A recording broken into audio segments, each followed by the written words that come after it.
In the quiet hum of the Galactic Senate, a storm was brewing.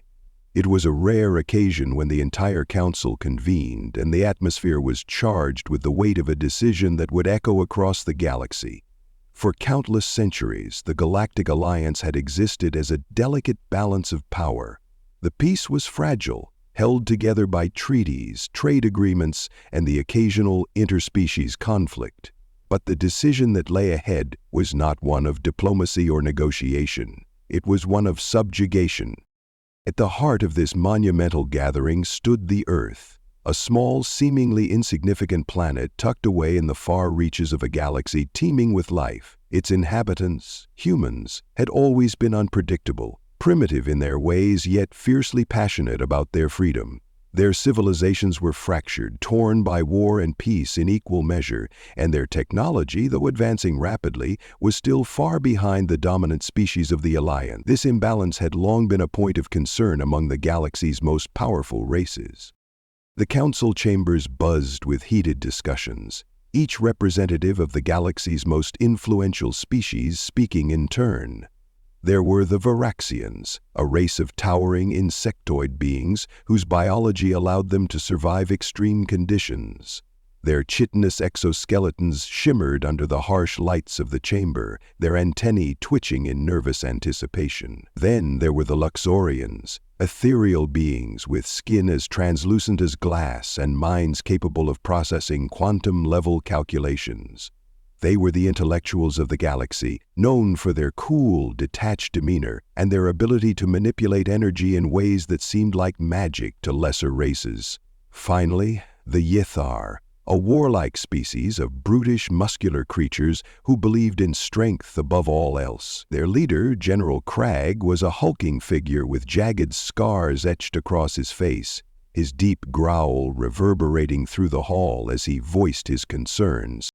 "This Earthling species, they are too erratic," General Crag's voice boomed, shaking the chamber. "Their ability to form alliances is as unreliable as their technology, and yet they advance. One day, they will challenge the established order of the galaxy. If we wait too long, they will become a threat." A sharp hiss sounded from the Luxorian representative, Alvithra, her silken form rippling as she spoke. "The humans' unpredictability is precisely why they must be controlled. They are children with the power of a star, and that power will soon become too great to ignore." A murmuring wave of agreement spread throughout the chamber. Every species in the room had one common fear: Earth's rapid technological growth. The humans had just begun to unlock the secrets of faster-than-light travel, and their military advancements were making waves. The Alliance had been monitoring Earth's progress for decades, and it was clear that humanity was no longer content to remain a backwater planet. They were reaching for the stars, and that scared the ruling races of the galaxy. The tension was palpable as the debate continued, until finally the chair of the Galactic Council, Voryx, a serene being of shimmering light, called the meeting to order. Voryx's voice was calm but authoritative, each word carrying the weight of millennia of wisdom. "It is time to vote," Voryx announced. A holographic projection flickered into life in the center of the chamber, displaying Earth in all its blue and green glory. The planet's satellites twinkled like stars, evidence of their burgeoning spacefaring capabilities. Yet it was still a fragile, vulnerable world, a jewel that the galaxy had watched with both envy and apprehension.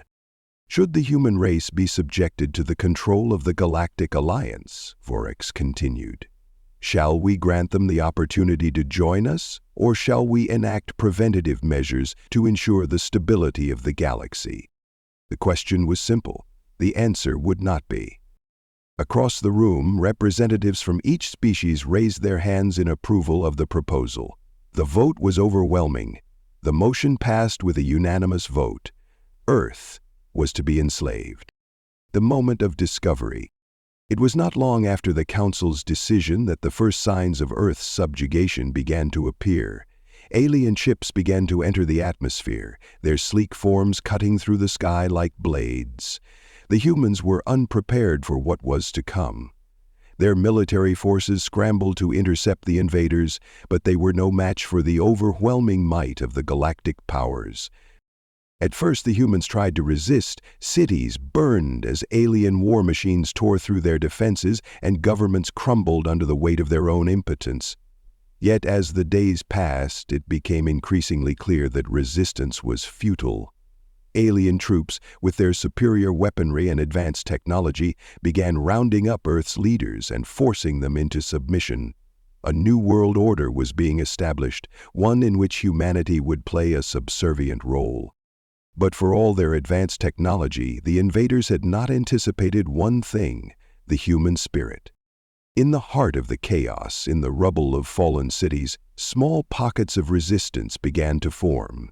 People who had once been divided by borders and ideologies now found common ground in their shared desire for freedom. The resistance, as they would come to be known, was not built on strength but on ingenuity. Humans fought not with might but with willpower. They took what little resources they had and made it work. They turned their streets into battlegrounds and their homes into hiding places for those still willing to fight. It was in one such hidden sanctuary that the resistance made a discovery. Deep in an underground facility in the mountains of what was once the United States, a group of scientists and military strategists uncovered a relic from the past. Something that had been hidden by Earth's ancestors. Something that had been lost to time. A device, a key, an artifact whose very existence could change everything. The device was unlike anything Earth had ever seen. It had been buried for centuries, hidden in the ruins of a forgotten civilization. At first, the resistance believed it to be nothing more than a piece of ancient technology, an artifact from humanity's distant past. But as they dug deeper, as they worked with the fragments of alien technology they had salvaged, they realized the true significance of the discovery. It was not of human origin. This was a relic from an ancient species, one far more advanced than the current powers of the galaxy, and it had the power to level the playing field. The device was a key to a forgotten power, a power that, if unlocked, could challenge the very foundation of the galactic order. The resistance, now more determined than ever, began to work tirelessly to understand it. They reverse-engineered the technology, deciphered its cryptic language, and slowly, piece by piece, they uncovered its secrets. They learned that the device could do more than just give them an advantage over their oppressors. It could give them control of the very fabric of the galaxy. It could manipulate energy on a scale that no alien technology had ever dreamed of. It could rewrite the laws of physics itself, reshaping the universe as humanity saw fit. The discovery was both a blessing and a curse. The resistance knew that, with this power, they could overthrow the invaders, but they also knew the dangers that came with it. The temptation to use such power was immense. But the question remained, would humanity use it for good, or would they become the very thing they had fought against? As the resistance leaders gathered around the device, their eyes wide with awe and fear, one question lingered in the air. Could they control this power, or would it control them?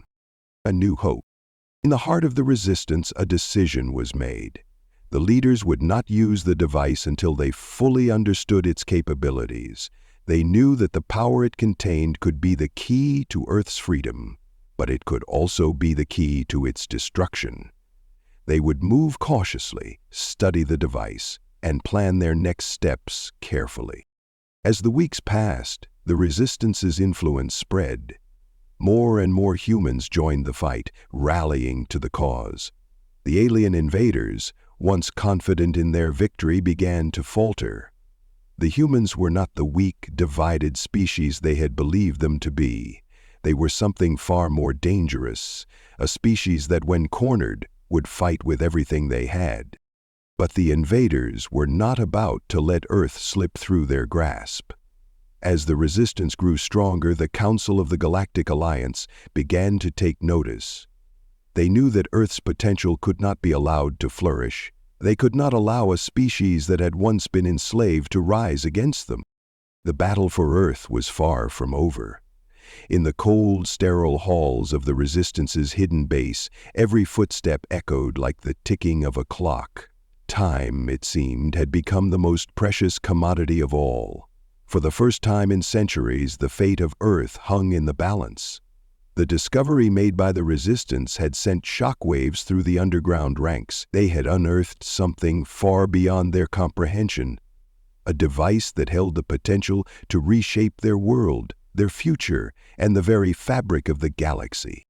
It had started as a glimmer of hope, a distant hum deep within the abandoned bunkers of the mountains, something left untouched by the invaders. Hidden for millennia, concealed beneath layers of earth and rock, the artifact was discovered purely by accident. It was the work of Dr. Ilara Graves, a scientist turned resistance leader, who had led the excavation team. At first, they thought it was just a relic, perhaps a weapon lost to time. But as the layers of alien technology were peeled back, a far more terrifying reality began to surface. The device, as they quickly learned, was more than an artifact. It was a key, a conduit to something ancient and far more advanced than the galaxy's current rulers had ever known. It seemed to hum with a latent power, as though the very air around it vibrated with energy. As Dr. Graves and her team pored over the device, its intricacies began to take shape. On the surface, it resembled an intricate combination of metal, organic matter, and what appeared to be an energy matrix far beyond Earth's current understanding of physics. It seemed like a living thing, the delicate patterns across its surface shifting as if responding to the presence of the humans around it. "What is it?" asked Lieutenant Ridan, a former military officer now working with the Resistance, his voice filled with both awe and fear. He was one of the first to arrive at the site, his eyes locked on the object as though it were a dark star pulling him in. "It doesn't look like anything we've ever seen." Dr. Graves leaned closer, her brow furrowed in concentration. "I don't know yet," she admitted, her voice tinged with excitement, "but I think it's some sort of device, perhaps an ancient control mechanism for a type of energy we've never encountered before. We need to study it more carefully, see how it functions." But as the Resistance began to study it, the sheer complexity of the device only deepened the mystery. Every attempt to interface with it was met with failure. No tools they had, no technology they could summon, could make sense of it. The device refused to yield to their attempts. Yet, every now and then, when a scientist or engineer would approach, the device would hum softly, almost as though it was alive, aware of their presence. It was clear that this was no ordinary piece of technology. It was something more, something older, and possibly far more dangerous than anything Earth had ever seen. The first activation. Days turned into weeks, and Dr. Graves' team had made little progress. The device sat in the center of their underground lab, a constant reminder of both their potential salvation and their impending doom. Despite the mounting frustration, no one dared give up. Earth's future hung on the precipice, and they were its last hope. Then one night something extraordinary happened. As Ilara stood alone in front of the device, studying it once again, her hands trembling slightly as she traced the glowing lines that adorned its surface, a strange sensation filled the air. It was as if the room itself had come alive, the air humming with an energy that no one could see, but everyone could feel. The hum deepened. The glowing lines across the device pulsed, their rhythm becoming more pronounced. Ilara stepped back instinctively, her heart racing. She had seen nothing like this in all her years of studying alien technology. Was it responding to her? Tentatively, she extended her hand toward the device. Her fingers brushed the surface of one of the glowing lines. Immediately, the device responded. Energy crackled to life, and a sudden, intense flash of light erupted from it, illuminating the entire room in an otherworldly glow. For a moment, time itself seemed to stretch, and Ilara was frozen in place. Her breath caught in her chest as she felt the room spin. Images flooded her mind, visions of a galaxy far older than the one she had ever known. of beings and civilizations that predated even the oldest of known species. She saw stars dying, planets being born, and energies unimaginable. In an instant, she understood what the device truly was. It wasn't just a tool, it was a connection to an ancient cosmic force. The visions faded as quickly as they had come, leaving Elara breathless and on her knees, her body still humming with the residual energy of the device. Her heart pounded, and for a moment she couldn't comprehend what she had just experienced. It was as if she had touched the very essence of the universe itself. "Elara?" Rydan's voice broke through the haze in her mind. "Are you all right?" She blinked, trying to clear the fog from her thoughts.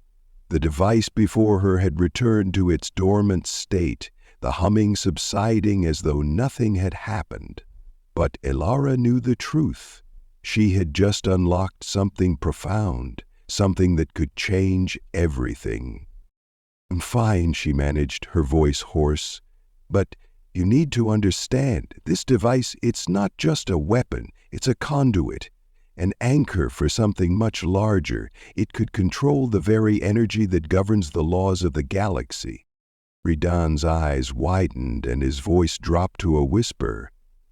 "Do you mean the laws of physics? This thing could rewrite reality itself?" Elara nodded slowly, still reeling from the vision she had seen. "Yes. If we can learn to control it, this device could give us the power to manipulate energy in ways no species has ever dreamed of. We could even change the balance of power in the galaxy." But there was something else, something darker, that gnawed at the back of her mind. The alien species that had built this device were not just creators of a tool. They were the architects of a new cosmic order. The device was not simply a key to power, it was the key to control.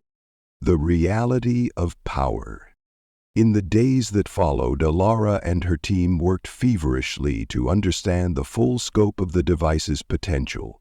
The Resistance had already gained a small foothold in Earth's war against the invaders, but this new discovery shifted everything. No longer were they fighting with outdated weapons and makeshift defenses. Now they had the means to strike at the very heart of their oppressors. But with this new power came a terrifying realization. What would they become if they used it? The questions began to plague Elara's thoughts. Could they control such an immense force, or would it consume them, turning them into something no better than their invaders? The more Elara studied the device, the more she came to understand its purpose. It had not been designed to be wielded by one species. It was a tool meant for the galaxy's rulers, the ones who would shape the fate of entire civilizations. It was designed to keep balance, yes, but only to ensure that one species would always rise above the others. Would the Resistance use it to free Earth? Or would they become the very empire they had sought to destroy? The stakes were higher than ever before.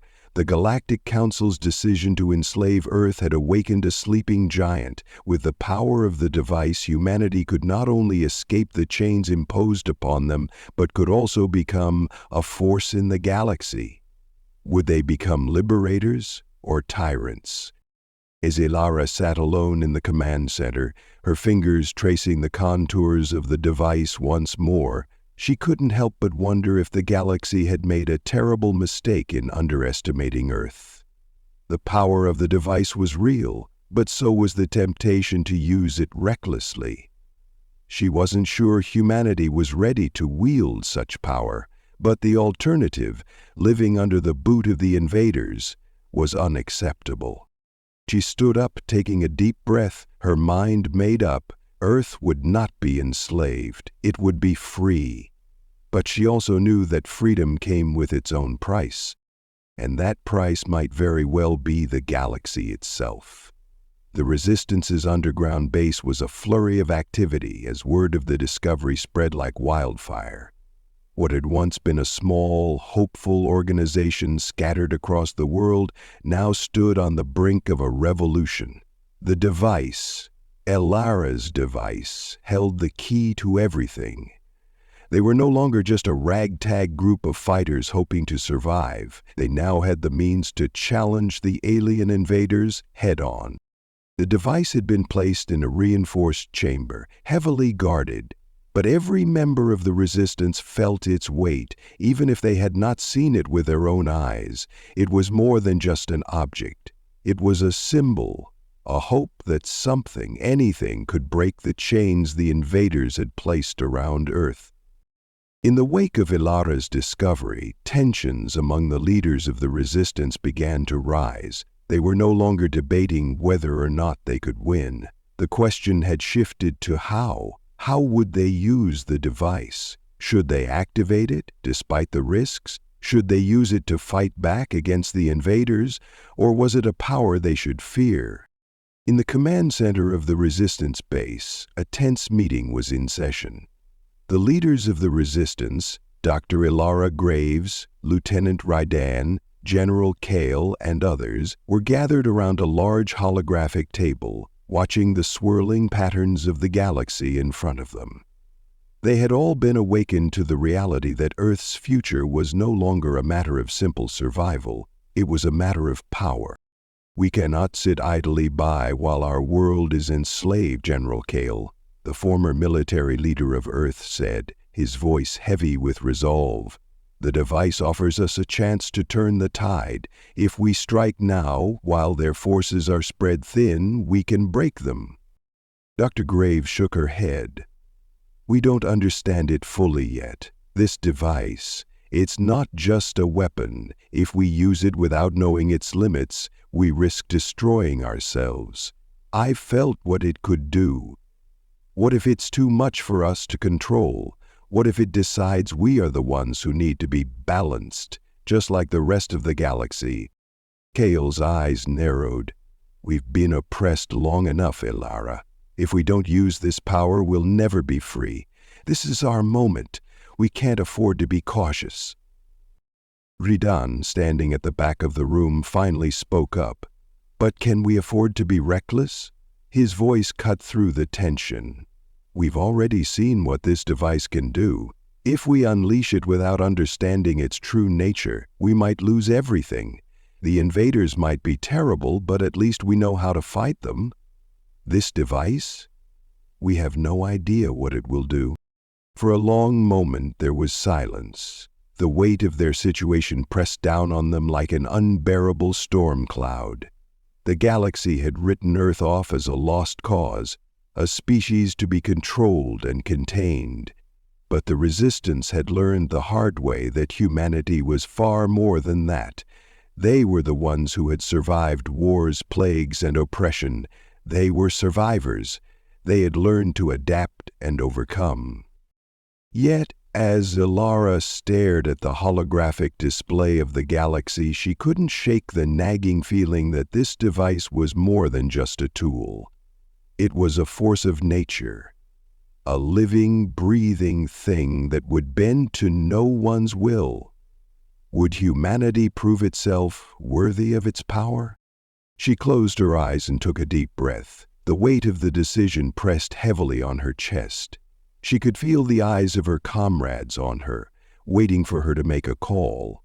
She had spent so long trying to understand the device, but now it was time to take action. "I agree with Kale," Elara said, her voice firm. "We cannot wait any longer, but we will proceed cautiously. We will learn to control it. We will use it only when we are sure we understand its full potential. If we can activate it safely, it could give us the edge we need to defeat our enemies." The first step. The decision had been made. With the device secured, Elara and her team began to prepare for the first step in unlocking its true potential. They would activate it, but they would do so with the utmost caution. There were no second chances with something so powerful. Elara stood before the device, her hands trembling slightly as she ran them over its surface. It felt alive, as if it was responding to her touch. The lines across the device shifted, their glowing patterns becoming more intense. Her heart raced in her chest. She had never felt such a connection with anything in her life. The device wasn't just a weapon, it was a living entity, and it wanted to be understood. Ridin stood nearby, monitoring the readouts on the control panels. His fingers danced across the holographic interface, running diagnostic checks. "Everything looks stable," he reported. "We're ready to begin." Dr. Graves nodded, her breath catching in her throat. "Initiating sequence," she said, more to herself than anyone else. Slowly, she placed her palm against the device's surface, the warmth of it seeping into her skin. As soon as she made contact, the energy in the room shifted.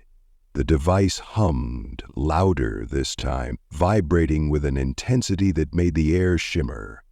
Ilara gasped as the holographic patterns began to form a three-dimensional image above the device.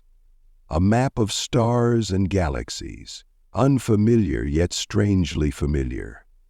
It was a projection of the universe, showing energy nodes, black holes, and stellar systems far beyond their own galaxy.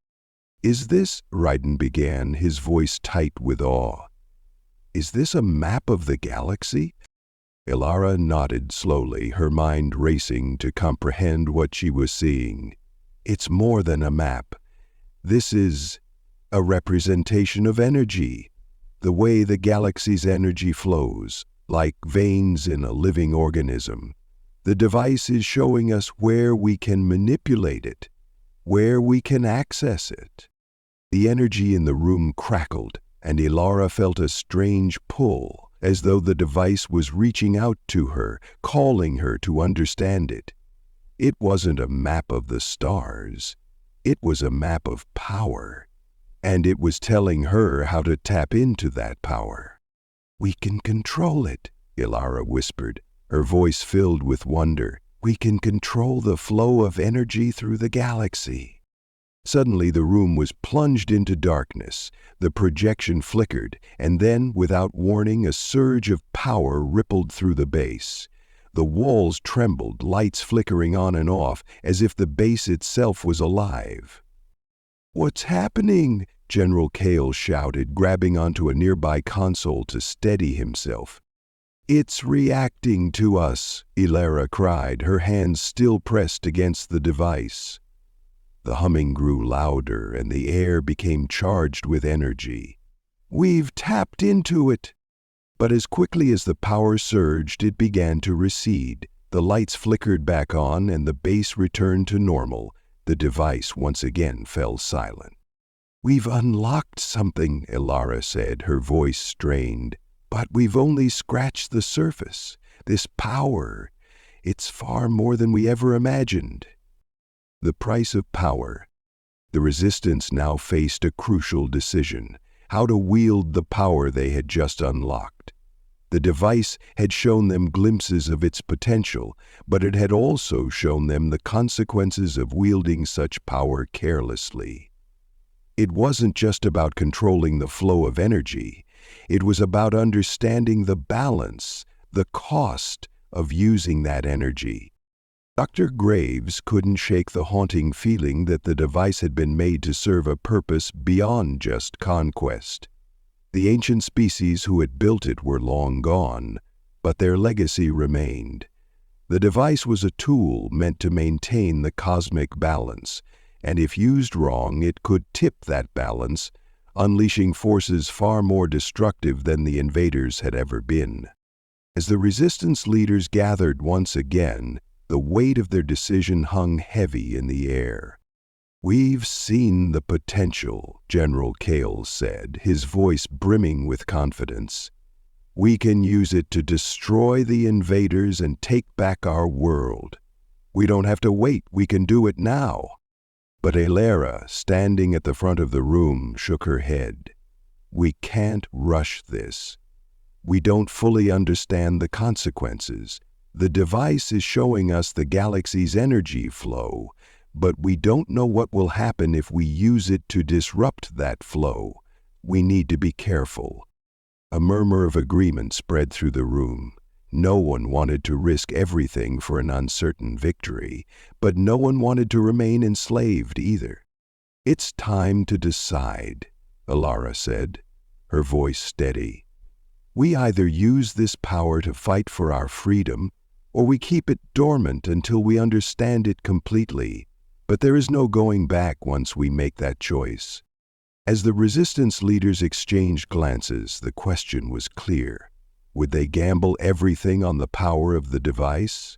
Or would they wait and risk the invaders tightening their hold on Earth? The answer was uncertain, but one thing was undeniable: the discovery had changed everything, and Earth's future now depended on how humanity chose to wield that power.